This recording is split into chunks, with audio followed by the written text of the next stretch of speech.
नमस्कार भाई बहनों। आज का जो विषय है वो है इंसानियत का दीदार। साथियों, आदमी से इंसान बनो।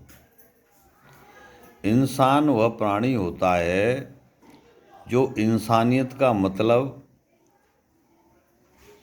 जानता है। इंसानियत का मतलब है कि इंसान को अपने समान जाने और पहचाने, उसे गलत न समझे। ईश्वर को जो मानता है अर्थात उसे देखता है, उसके नियम को मानता है, वही ईमान का मानने वाला है। इसमें इंसानियत भरी होती है। अपने दुख को दुख नहीं मानता, दूसरों के दुख को समझने वाला ही इंसान होता है। अपने समान समझना। आदमी तो बहुत होते हैं किंतु इंसान बहुत कम होते हैं, तथा फरिश्ते तो और बहुत कम मिलते हैं, तथा जो अवधूत होते हैं वे तो और ही बहुत कम पाए जाते हैं। जो भगवान के भक्त होते हैं उनकी तो महिमा ही अलग है। सिद्ध पुरुष तो अलग ही होते हैं, तथा हंस और परमहंस तो बिरले ही होते हैं, जो गिनत उंगलियों पर गिने जाते हैं। जो सद्गुरुदेव होते हैं उनका वर्णन तो वेद भी नहीं कर पाते, क्योंकि वे तो साक्षात परम ब्रह्म परमेश्वर का साक्षात स्वरूप होते हैं। श्री सद्गुरुदेव की सेवा तो साक्षात श्री कृष्ण भगवान की, श्री नारायण देव की ही सेवा है। यह तो श्रुति पुराण तथा गीता प्रमाण है इस बात का। इसमें तो कोई भी संदेह नहीं है। आज कलयुग में पशुओं की संख्या ज़्यादा है, इसमें भी कुछ तो मोहिनी, आसुरी व राक्षसी स्वरूप को प्राप्त पुरुष होते हैं, क्योंकि बकरी की खाल ओढ़ करके भेड़िया अपना स्वरूप छिपा लेते हैं।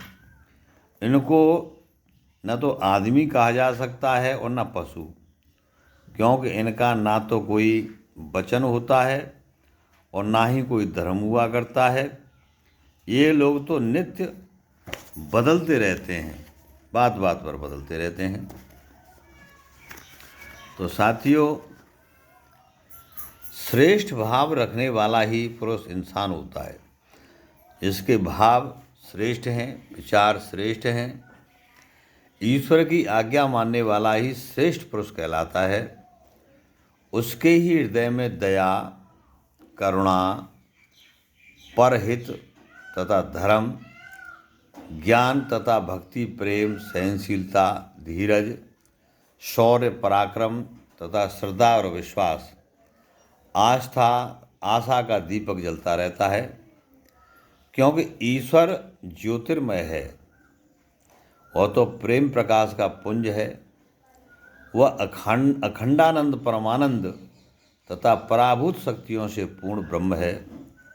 उसकी शरण लेने वाले पुरुष के लिए कुछ असाध्य नहीं हुआ करता है। आदमी और इंसान के व्यवहार तथा सद्व्यवहार से ही उसको पहचाना जा सकता है। मनुष्य का जन्म और जीवन तो एकमात्र परमात्मा के शुभ कर्मों के लिए ही बना है। मनुष्य छल कपट रहित होकर के, राग द्वेष को त्याग करके ईश्वर के कर्मों तथा आराधना व श्रुति को करे तो वह जनमानस के हृदय में वास कर जाता है। इतना कड़वा मत बनो कि कोई आपको उगल दे, तथा इतना मीठा मत बनो कि कोई आपको निगल जाए।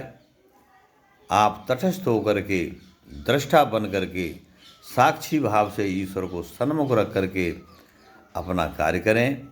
इससे आप और हम हर कार्य को सिद्ध कर सकते हैं। नमस्कार।